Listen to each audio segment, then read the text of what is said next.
marahnya PDIP ketika si Joko itu minta 3 periode. Ketua DPR menyatakan akan dilanjutkan, tapi faktanya tidak. Atau dia sedang menikmati kegaduhan ini. Jadi Presiden Prabowo Subianto jangan cuma diam aja.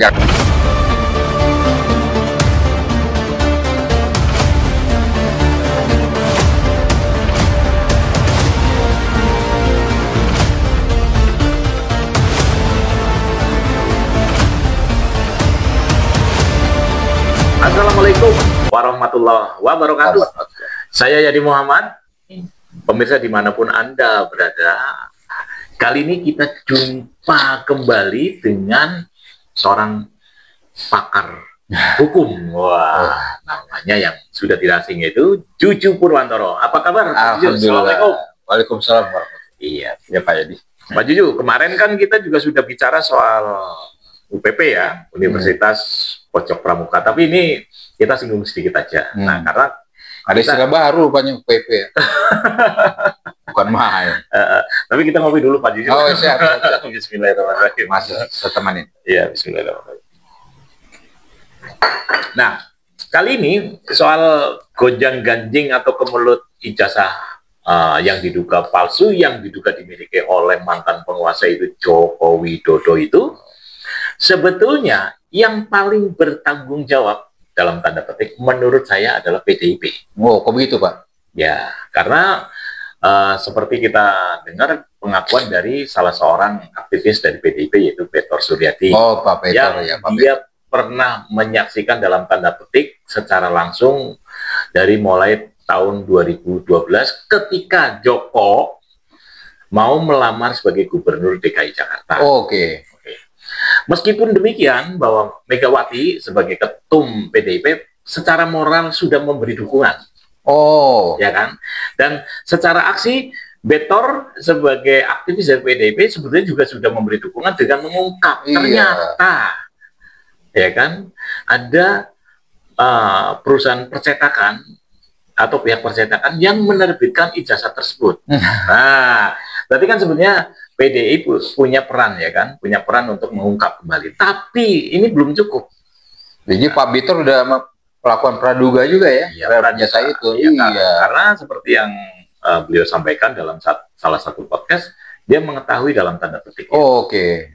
Nah, kalau menurut saya, Bang Juju, bagaimana kira-kira tanggung jawab moral dan tanggung jawab hukum PDIP terhadap kegaduhan ini, meskipun sudah secara moral itu sudah dilakukan oleh Megawati dan oleh Betor Suryadi. Bagaimana nih? Iya, sebetulnya sebagian besar masyarakat Indonesia ya, terutama yang mereka-mereka yang sudah beranjak dewasa Pak ya, karena punya hak untuk pemilu, ikut pemilu ya, seperti itu. Siapa sih yang tidak kenal PDI Perjuangan? Kan begitu ya, kiprahnya dalam dunia politik kan sudah lebih dari 20 tahun kan ya, sudah lebih seperti itu. Nah, kebetulan memang Joko Widodo ini adalah salah seorang yang memang awalnya Pak didukung oleh PDI Perjuangan. Di endorse lah. Cuma didukung, di endorse. Benar Pak Yadi, kalau nggak tanpa adanya endorse yang formal, ya tidak bisa jadi pejabat Pak ya. Dimulai dari wali kota, calon wali kota di Solo Pak, 2 periode lagi 10 tahun. Dan ada kontroversi juga situ, di mana di awal dulu pakai titelnya Dokter Nurse Pak, Dokter ini hilang tiba-tiba isu itu ngilang Pak, aneh bin ajaib ya kan, berubah menjadi insinyur, tukang insinyur. Nah, 2 periode di Solo, kemudian beranjak didukung oleh PDI Perjuangan tadi, diboyong, dibawa, dipindahin ke Jakarta. Jadi orang kampung dibawa ke kota nih Pak. Tapi kalau orang kampung sih nggak apa-apa. Kalau saya kan orang kampung juga. Tapi orang kampung Pak Yadi orang kampung yang benar. Yang benar. Warga negara yang baik. Kira-kira seperti itu. Kan itu hak warga negara Pak. Meningkatkan nasibnya, kehidupannya ke kota yang besar Pak. Nah, kalau ini lain yang kita bahas Pak. Setelah jadi itu Pak gubernur di PDI, gubernur DKI Jakarta. Tapi cuma nggak sampai separuh ya Pak, nggak sampai ya hampir 2 tahun lah kira-kira begitu Pak. Hampir 2 tahun, kemudian ikut ini cawapres ya. Iya capres Pak. Buat capres, didukung oleh PDI lagi Perjuangan Pak. Iya. Kan waduh bukan main kuatnya nih ya PDI Perjuangan itu. Dan jadi 2 periode lagi. 2 periode lagi. Cuman ketika marahnya PDIP ketika si Joko itu minta 3 periode. Nah, bukan itu saja. Jadi katakanlah ketidakbeneran Joko Widodo ini dalam pemerintahan ya, sistem pemerintahnya dia dan ambisi pribadinya seperti itu sampai mendorong-dorong anaknya juga kan Pak. Betul. Nah ini udah tercium nih sama PDI Pak. Waktu mulai periode kedua, yaitu 5 tahun yang kedua. Ya. Nah disitulah seorang katakanlah ketua umum ya PDI Perjuangan yaitu Ibu Megawati sempat mengatakan Pak begitu bahwa kalau ada atau katakan begitu seperti itu seorang mempunyai atau sekolah yang formal, apakah itu SMA ataupun universitas, supaya lulusan universitas ya ditunjukkan saja. Kenapa repot, kenapa susah? Ditunjukkan saja kepada publik, kepada masyarakat bahwa ini saya punya loh ijazah asli. Dalam hal ini sarjana UGM lah misalnya. Walaupun Megawati tidak menunjukkan itu. Tapi apa susahnya sih Pak? Menunjukkan ijazah aslinya Pak. Tapi sebetulnya memang secara moral sudah memberi dukungan. Iya betul. Memang kita harus berterima kasih ya kan. Meskipun kita sebetulnya sudah kecewa ketika si Joko itu di-endorse oleh PDIP dari Solo ke Jakarta. Yang sebetulnya menurut Betor Suryadi itu tidak lengkap syarat administrasinya. Makanya dibentuklah panitia kecil yang itu tadi yang pada tayangan sebelumnya itu dibentuk panitia kecil untuk menerbitkan dokumen-dokumen yang diperlukan oleh KPUD. Dan sayangnya misalnya seperti buku nikah katanya, ada ijazah S1 sampai SMA itu fotonya sama semua. Waduh. Nah itu ada itu. Padahal waktu baru nikah sama calon presiden mungkin beda-beda 20 tahun loh Pak ya. Iya. Betul itu. Beritanya begitu Pak. Ada. Fotonya sama. Fotonya sama. Aneh ya, suatu aneh. Nah, ini kan kalau misalkan oke lah sekarang sudah secara moral PDIP melalui Betor Suryadi maupun dari melalui Megawati sudah mendukung. Tapi kan sudah harus pada tahap penyelidikan orang-orang yang menjadi panitia kecil itu bagaimana? Atau kan ada atau apa ya saya yang sebetulnya Bapak Betor Suryadi itu sudah paling nggak mengendus lah mencium. Walaupun beliau saya tahu persis karena beliau juga kawan saya juga Pak. Ya tidak melihat langsung Nah, tanda kutip apakah proses bagaimana pembuatan atau katakanlah yang dia sebutkan indikasi untuk bahwa ijazah itu dibuat di pasar pramuka UPP tadi seperti itu. Dia sudah mengendus seperti itu. Karena beliau menyaksikan langsung Pak ya orang-orang pihak-pihak yang terlibat ya seperti nama Pak Andi Wijayanto gitu kan, Prasetyo gitu kan, Prasetyo Widodo, ada Widodo, nama Widodo juga, ada Juri Adian apa sama Juri Adianto seperti itu pejabat-pejabat yang sudah menikmati sebenarnya Pak Presiden. Betul. Nah seperti itu kejadiannya sehingga menurut saya pernyataan Megawati ini kepada publik itu sangat betul-betul mengena gitu Pak. Mereka kesana walaupun tidak langsung ditujukan kepada seorang Joko Widodo kan tidak menyebut nama kan. Tidak menyebut, tetapi kan harusnya sadar lah Pak. Sekarang sudah balelo kan. Sudah balelo kan. Nggak didukung Megawati lagi. Nah, tapi kan persoalannya itu tadi Pak, bukan hanya sebatas memberi keterangan atau mendukung secara moral. Karena PDIP lah yang paling bertanggung jawab. Paling tidak, sekarang posisi PDIP itu masih menjadi partai penguasa di Senayan. Kenapa? Megawati yang masih menjadi ketua umum itu tidak mendorong orang-orang yang di Senayan, yang masih menjadi penguasa di Senayan itu untuk mendesak Prabowo, untuk segera mengungkap, sehingga tidak menjadi makin gaduh. Oleh karenanya, seperti kita ketahui bahwa sekira sebulan yang lalu lah itu para purnawirawan jenderal loh Pak, itu main-main Pak. Nah, mereka ada persatuannya purnawirawan jenderal itu mantan Kasal, mantan Kasat, gitu, mantan Kasau, gitu sudah mengirimkan surat Pak ya kepada DPR diterima oleh Puan Maharani Pak ya. Ya. Dan Puan Maharani sebetulnya sudah menyatakan bahwa nanti akan dibacakan atau akan ditindaklanjuti setelah sidang pembukaan atau apa Pak? Reses. Iya, setelah sidang paripurna. Di situ ada pengantar kan Pak? Ya. Ada pengantar Ketua DPR menyatakan akan dilanjutkan. Tapi faktanya tidak disinggung sama sekali Pak. Nah, tidak disinggung sama sekali surat dari para purnawirawan itu. Ya. Ini kan timbul tanya besar, ada apa di balik itu? Ya. Nah, terus terang publik tetap menanti dan mengharapkan bahwa DPR ini ikut terlibat.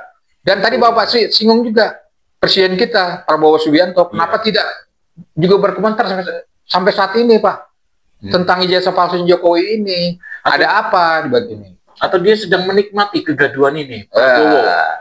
Ya kan? Ya mungkin dugaan kita kalau memang Jokowi memang harus secara profesional diproses ya proses hukum saja ya. Dan kita harapkan dukungan dari Presiden juga tentunya. Jadi Presiden Prabowo Subianto jangan cuma diam aja, jangan pasif terhadap hal ini. Kita dukung lah Pak. Rakyat akan mendukung Pak Presiden.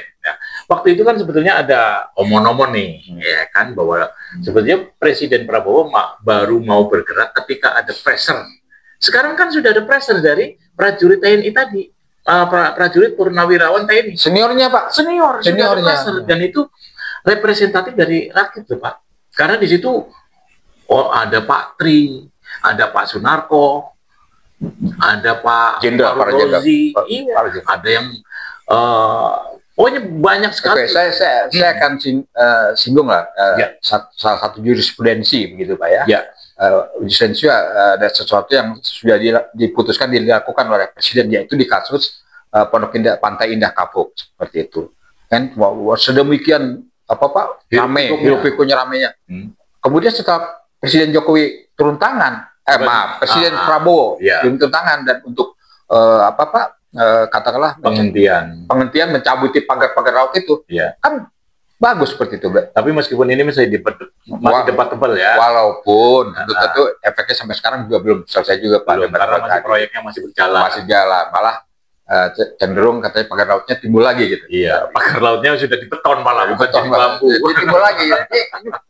Masa apa-apa seorang presiden RI ini harus turun tangan masalah kasus di Indonesia ini. Apa karena ini Pak menyangkut konglomerat Pak?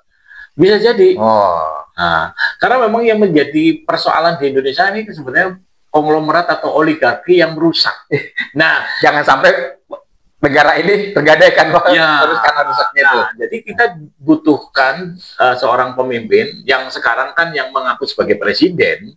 Itu adalah Prabowo yang mengaku ya sebagai presiden. Seharusnya dia punya nyali dong. Ya, oleh karenanya terkait dengan kembali ke kasus dugaan ijazah palsu Jokowi itu, kita harap Presiden Prabowo ikut terlibat lah, ikut cawe-cawe lah seperti itu. Karena ini sudah betul-betul kondisi yang apa Pak? Kalau dikatakan ya sudah serius dan emergensi Pak. Di ambang jurang. Jurang. Di pinggir jurang. Nah, untuk negara dan bangsa Indonesia. Karena ini sangat krusial. Jadi, artinya sangat membutuhkan keterlibatan atau apa Pak? Cawe-cawenya seorang presiden, yaitu pemimpin Pak Prabowo Subianto. Nah, kalau satu lagi ya, mungkin ini penutup. Kalau dari PDIP hanya sebatas itu, terus kemudian dari DPR-nya juga tidak ada pasif, artinya pasif. Dari Prabowo-nya yang mengaku presiden juga menang baik atau cicing wae, apa yang bisa diharapkan? Apakah memang sistem ketatanegaraan ini di Indonesia seperti ini? Yang ada lagi Pak Yadi yang diharapkan, kita kembali lagi pada rakyat, kekuatan rakyat, kedaulatan rakyat, Vox Populi, Vox Dei, bukan Vox Populi. Vox Populi. Populi juga rakyat. Jadi suara rakyat, suara Tuhan kan begitu. Jadi kembali lagi kepada rakyat kita harapkan Pak ya. Rakyat harus bersuara. Kalaupun bergerak begitu mendesak Presiden dan DPR untuk melakukan upaya-upaya antisipasi terhadap masalah ijazah palsunya Jokowi. Sebetulnya sudah banyak yang bersuara. Salah satunya nih penutup bahwa seperti halnya Kang Ubed, jangan salahkan Kalau misalnya Prabowo tetap cicing wae, Ubedillah Badrun, ya, itu kalau cicing wae terutama dalam mengungkap kasus kejahatan yang dilakukan oleh keluarga Joko.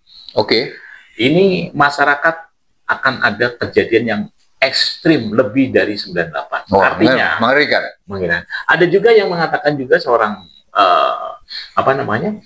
politikus bahwa ini bukan tidak mungkin bisa memicu adanya revolusi. Apakah itu yang dimauin, Pak? Kalau bisa tidak. Nah, karena sudah sekarang buntu. Revolusi damai istilah kita dulu kan. Kalau revolusi damai nggak ada kayaknya revolusi. Yang namanya revolusi ya mesti ada ya minimal ya berantemnya lah.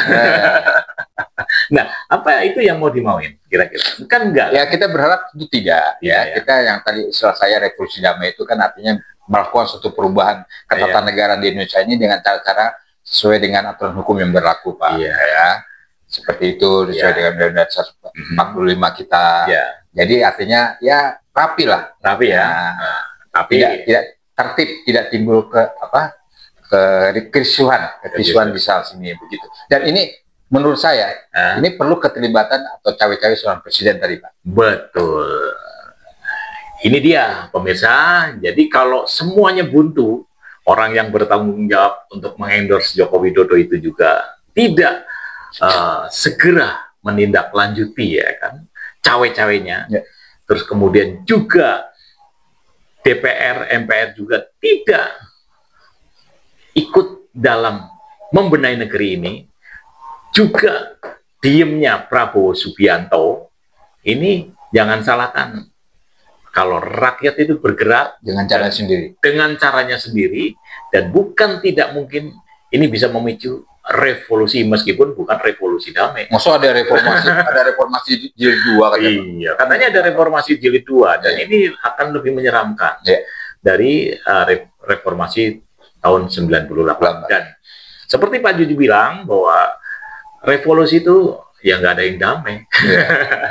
Jadi mungkin itu aja ya dari saya, dan sekali lagi bisa disaksikan di channel Popole TV, di Mimbar Bebas, di Nol Demokrasi, di Suara Buruh Official, dan Fokus 1 termasuk bisa dibaca di gasbumi.com. Mungkin itu aja. Wabillahi taufik wal hidayah. Wassalamualaikum warahmatullahi wabarakatuh. Waalaikumsalam warahmatullahi wabarakatuh.